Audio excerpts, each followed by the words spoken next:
तीन बिंदु सर, जो प्रधानमंत्री नरेंद्र मोदी का बयान भी हमने चलाया, उसमें राहुल जी 3 बिंदु ऐसे थे। एक अर्बन नक्सली का मुद्दा उन्होंने उठाया, एक मुद्दा उन्होंने घुसपैठियों का उठाया। घुसपैठियों को बचाने वाली पार्टी अब वो किसकी बात कर रहे हैं, इसमें वो कांग्रेस पर भी निशाना साध रहे हैं। केवल उसमें तृणमूल नहीं है, उसमें आप असम के चुनावों का भी जिक्र करेंगे, क्योंकि घुसपैठियों की बात केवल पश्चिम बंगाल में नहीं, उससे ज्यादा असम में हो रही है। हेमंत बिस्वा शर्मा कह रहे हैं वहां पर CAA लाया गया, ये मुद्दा उठाया गया। तो चुनौती केवल बंगाल में नहीं, असम में भी है। अगर कांग्रेस को रिकॉर्ड तोड़ना है, तीसरी बार वापस विजय चाहिए है। देखिए, एक बात तो यह है कि घुसपैठी नहीं होनी चाहिए, सब मानते हैं कि भाई ये नहीं होना चाहिए कि पश्चिम बंगाल में जो है वहाँ पे बांग्लादेश से लोग आ जाते हैं या फिर म्यांमार से आ जाते हैं, नॉर्थ ईस्ट में कई जगह से इस तरह का घुसपैठ है जो कि नहीं होना चाहिए। अब बात आती है कि क्या ये एक सच में बीजेपी की कोशिश है, ये सराहनीय है, लेकिन ऐसा नहीं है कि बाकियों लोगों ने कोशिश नहीं किया। बीजेपी की सरकार पहले भी रही है, क्या हटा लिया घुसपैठियों को?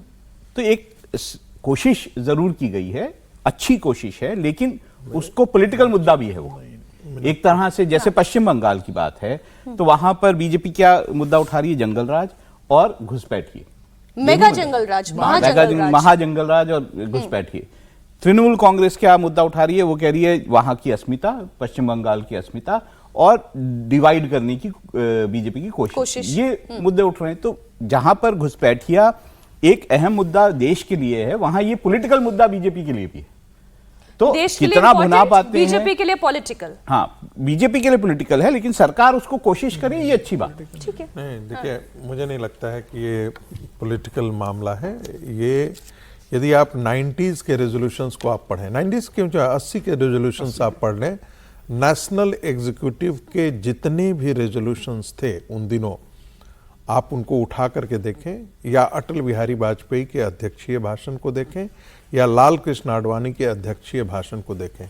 मैं बाद के 90 के दशक जब राम मंदिर प्रोमिनेंट मुद्दे बनकर के आया, उसके बाद वो थोड़ा सा पीछे चला गया, लेकिन घुसपैठियों का मुद्दा भारतीय जनता पार्टी के जैसे ट्रिपल तलाक था, 3 तलाक, सॉरी, यूनिफॉर्म सिविल कोड था, आर्टिकल 370 था, वैसे ही बांग्लादेशी घुसपैठियों का मुद्दा भी था।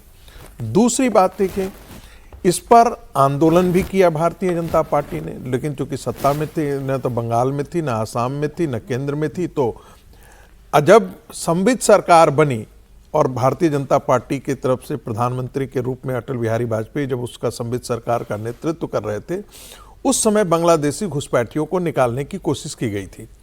उस समय महाराष्ट्र के अंदर तब शिवसेना की सरकार, शिवसेना भारतीय जनता पार्टी की सरकार थी, और तब इसका विरोध कौन कर रहा था? आज के जो बीजेपी के एलआई हैं वो जो है चंद्रबाबू नायडू ने इसका विरोध किया, और चंद्रबाबू नायडू चूंकि एक बहुत बड़े कंपोनेंट थे, इसलिए वहीं पर रुक जाना पड़ा।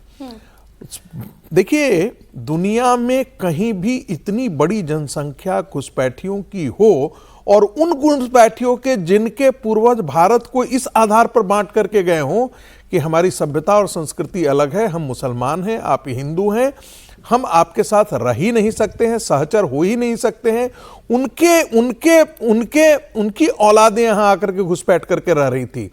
तो ये एक खतरे का मामला था, और जी इस पर मैं कितनी बार, सैकड़ों बार कह चुका हूं।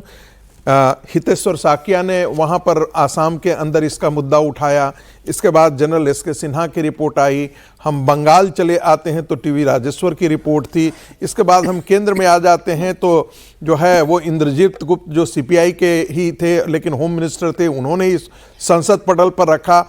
आप ये देखिए, एक उदाहरण सिर्फ बता देता हूं, जब बिल क्लिंटन प्रेसिडेंट थे और जोला वुड को यहां पर भारत के अंदर एम्बेसडर बनाना चाहते थे, तो इस आधार पर नहीं बनाने दिया गया क्योंकि उन्होंने टर्की के एक मेड को अपने यहां इलीगल तरीके से आई हुई इनफिल्ट्रेटेड मेड को अपने यहां 6 महीना मेड रखा था, उसे सीनेट ने रिजेक्ट कर दिया। उनके भारत के अंदर इतने सारे घुसपैठिए ये जानते हुए कि भारत की रिलीजियस डेमोग्राफी बदल जा रही है, और रिलीजियस डेमोग्राफी का असर जो होता है वो कल्चरल डिस्कोर्स पर भी होता है, रिलीजियस डिस्कोर्स पर होता है, और अंतिम ये कौन लोग आकर के आज जाकर के गाजा के लिए सड़क पर उतर करके आते हैं? ये कौन लोग ईरान के लिए यहां पर जय हुसैन के नारे लगा करके खुमैनी और खामनेई के पक्ष में खड़े हो जाते हैं? ऐसे लोगों को मैं इन मुद्दों को भी मैं गंभीरता से ऐसे लोगों का विरोध इंपॉर्टेंट है। और इसीलिए बीएल संतोष ने कहा कि बंगाल में जो हम लड़ाई लड़ रहे हैं वो सभ्यता की लड़ाई रहे, ये सिर्फ राजनीतिक नहीं है। मानते हैं। जनवरी 2025 से अब तक कितने घुसपैठिए निकाले गए? पार्लियामेंट में जवाब दिया है सरकार ने, मैं 333 लोग।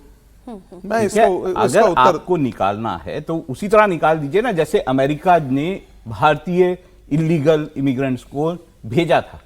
तब तो एक इमेज जाएगी कि हम ऐसे निकाल रहे हैं, देखिए अब देखिए यहां एक सीए आता है और उस पर देश के सारे पॉलिटिकल पार्टियां एक्सेप्ट भारतीय जनता पार्टी उसके कोलिशन में सारे सड़कों पर होते हैं।